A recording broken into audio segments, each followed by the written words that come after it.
Les ONGs fan una tasca importantíssima al nostre poble, fan tota una sèrie de programes en els quals col·laborem des de l'Ajuntament per tal d'arribar al màxim possible de la població, no només a les persones que necessiten, com es diu, aliments o que els paguem l'aigua, la llum o alguna necessitat bàsica, sinó també recursos psicològics, pedagògics. La plataforma va néixer el 2015. En un primer moment va ser per una iniciativa molt concreta, que era pel tema de refugiats sirians que tal volta arribaven i nosaltres ens vam oferir com a ciutat acollidora, i aleshores era per coordinar esforços a l'hora d'acollir a tots aquests immigrants, a tots els refugiats que vindrien. Però igualment la plataforma va continuar, les ONGs es van continuar reunint, l'Ajuntament i les ONGs, per a coordinar totes les accions que duem a terme en acció comunitària o d'acció social al nostre municipi. I el que fem és exposar totes les activitats que té cadascú i entre tots organitzar-les i coordinar el calendari anual, és a dir, tenim un calendari de conjunt, les associacions i l'Ajuntament. La plataforma d'ONGs d'Almassora, que té el seu logo i la seva forma, és un projecte que jo no sabia que existia, me'l vaig trobar quan vaig arribar, dinamitzat per Rosana. M'agrada perquè estan totes i estan aportant el seu granet d'arena al projecte de treballar tots junts a la cerca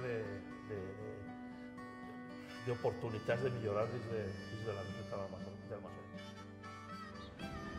AMEAfrica és una de les associacions locals que vam començar des del principi formant la plataforma d'ONGs d'Almassora. Els beneficis que comporta el que AMEAfrica participe o que forme part de la plataforma d'ONGs és mantindre un contacte en totes les associacions, això ha sigut el més positiu. Els beneficis que tinguem pertenèixer a la plataforma d'ONGs d'Almassora com de diferents pobles són totals i són òptims, perquè tota vegada que ens donem a conèixer a través d'aquestes assemblees, d'aquestes plataformes, ens obri un camp tremend.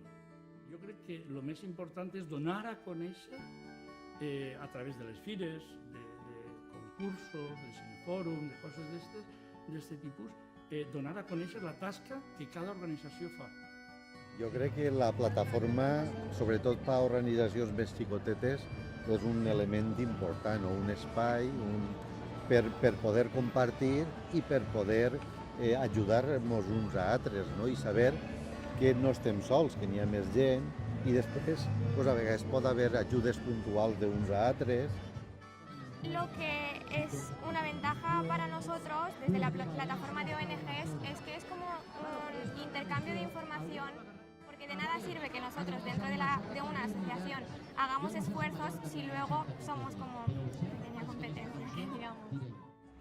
Les coses positives que jo veig en la plataforma és que les persones que venen, tant representants de l'Ajuntament com de les ONGs, tenen molt bona voluntat. La plataforma nos echa una mano con muchas cosas que nosotras no sabemos. Estar conectadas con otras asociaciones, darnos a conocer, enseñarnos cómo tenemos que pedir subvenciones, por ejemplo, o cómo nos tenemos que dirigir a otras asociaciones. La plataforma de ONGs ens porta moltíssim, molt de benefici. Contactem amb totes, ens contem les coses, fem coses de manera que puguem assistir totes, estem molt units. Es fundamental coordinar las diferentes acciones solidarias bajo una plataforma, porque esto nos permite, entre otras cosas, compartir experiencias, ayudarnos entre nosotros y hacer ver que la solidaridad no tiene parcelas, sino la solidaridad debe ser una acción común y coordinada, y la plataforma juega un papel importante.